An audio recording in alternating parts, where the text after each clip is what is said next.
There seems to be, unfortunately, a identification factor of senior citizens and low-income housing.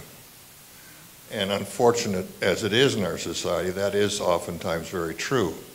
I'd like to know your feelings on what we can do to develop low-income housing that's affordable for our senior citizens. And did you want to direct that to a specific candidate to start? Very well then. Candidate Funk, would you like to address that one, please? Sure.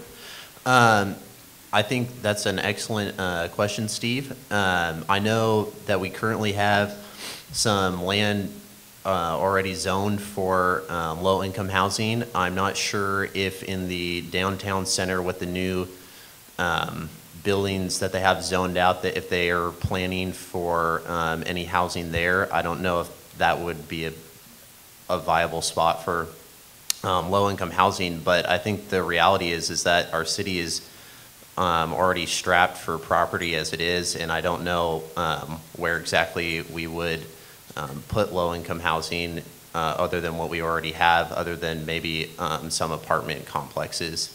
And that's it. Thank you. Great. Candidate Ryan, please. Our city has, we're 4 square miles. We do have some property left. We currently have a lot of senior housing and low-income housing in Mountlake Terrace. I see a lot of friends that I've met from those establishments here. Hello, how are you? And it would be up to some developers, perhaps some agencies that could come in to areas that are zoned, and I'm not downtown, but if we were outside downtown, to choose some property to develop and work with us to develop a senior center, low-income housing. It doesn't have to be senior center, senior citizen low-income housing. It could be anyone low-income housing. So the thing to do would be to work with developers on developing some situations where we have some property already open. Great. Candidate Ryan, thank you. Candidate Wright, would you like to address that question as well? Yes. We have several apartments and areas that are low-income housing at the moment, and there's a waiting list, though, so there's a need for more.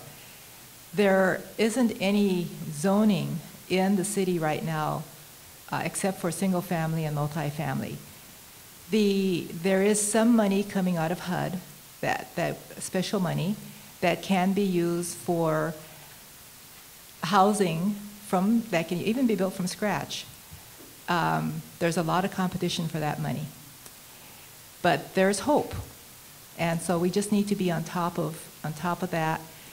We have, and in Mountlake Terrace, I'm really proud to say that our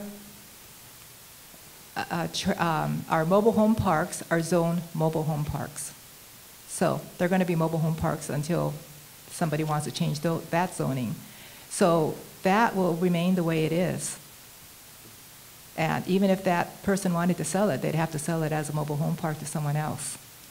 That, I think, is our biggest advantage for low-income housing at the moment. I'll stop.